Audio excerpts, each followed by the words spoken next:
Assalamualaikum warahmatullahi wabarakatuh. Perkenalkan, saya Erna Safitri dengan NIM 21040016. Baiklah, di sini saya akan menjelaskan mengenai definisi, asas dan tujuan bank syariah.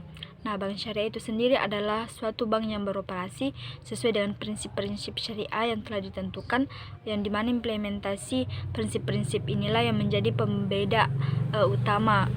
Hal ini dikemukakan pada pasal 4 Undang-Undang nomor 21 tahun 2008 tentang perbankan syariah, yang dimana disebutkan bahwa bank syariah wajib menjalankan fungsi menghimpun dan menyalurkan dana masyarakat dalam beberapa literatur perbankan syariah, yang dimana bank syariah ini dengan beragam skema transaksi yang dimiliki dalam skema ini.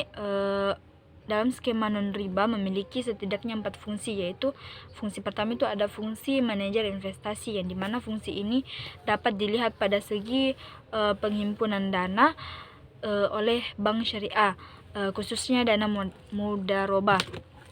Nah, selanjutnya itu ada fungsi investor, yang dimana dalam penyaluran dana bank syariah berfungsi sebagai investor atau pemilik dana. Sebagai investor ini sendiri, penanaman dana yang dilakukan oleh bank syariah harus dimiliki oleh sektor-sektor yang produktif dengan risiko yang minim dan tidak melanggar ketentuan-ketentuan syariah yang telah ditentukan. Nah, selanjutnya itu ada fungsi sosial, yang dimana fungsi sosial ini merupakan sesuatu yang melekat pada bank syariah. Setidaknya ada 2 instrumen yang digunakan oleh bank syariah dalam menjalankan fungsinya, yaitu instrumen zakat, infak, sedekah, dan wakaf, dan instrumen kardul hasan. Selanjutnya itu ada fungsi jasa keuangan, yang dimana fungsi jasa keuangan itu sendiri yang dijalankan oleh bank syariah ini tidaklah berbeda dengan yang ada di bank konvensional, seperti memberikan layanan clearing, transfer, inkas, pembayaran, gaji, letter of quarter, letter of credit, dan lain-lain sebagainya. Akan tetapi dalam hal mengendalikannya transaksi tersebut, bank syariah tetap harus menggunakan skema yang sesuai dengan prinsip syariah. Yang pertama itu sistem operasional bank syariah dimulai dari kegiatan penghimpunan dana dari masyarakat, yang dimana penghimpunan dana dapat dilakukan dengan skema investasi maupun skema titipan. Nah, selanjutnya itu ada dana yang diterima oleh bank syariah selanjutnya disalurkan kepada berbagai pihak, antara lain mitra investor, pengelola investasi, pembeli barang, dan penyewa barang atau jasa yang disediakan oleh bank syariah. Nah, selanjutnya itu dari penyaluran dana kepada berbagai pihak bank syariah, yang dimana menerima pendapatan berupa penghasilan dari investasi, margin dari jual beli, dan fee dari sewa, dan berbagai jenis pendapatan yang diperoleh dari instrumen penyaluran dana lain yang diperoleh. Nah, selanjutnya itu ada pendapatan yang diterima dari kegiatan penyaluran, selanjutnya dibagikan kepada nasabah pemilik dana atau penitip dana.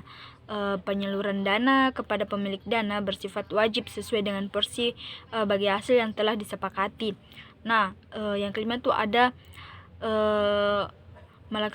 selain melaksanakan aktivitas penghimpunan dana dan penyaluran, bank syariah dalam sistem operasionalnya juga memberikan layanan jasa keuangan seperti jasa ATM, transfer, letter of credit, bank garansi, dan lain sebagainya.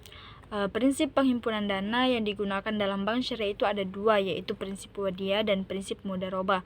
Nah, selanjutnya itu ada prinsip penyaluran dana bank syariah, yang dimana penyaluran dana bank syariah ini dilakukan dengan menggunakan skema jual beli, skema investasi, dan skema sewa. Yang dimana skema jual beli ini memiliki beberapa bentuk, yaitu murabah, salam, dan istihana. Skema investasi terdiri dari 2 jenis, yang dimana terdiri atas ijarah dan ijarah muntahiyah bitamilk.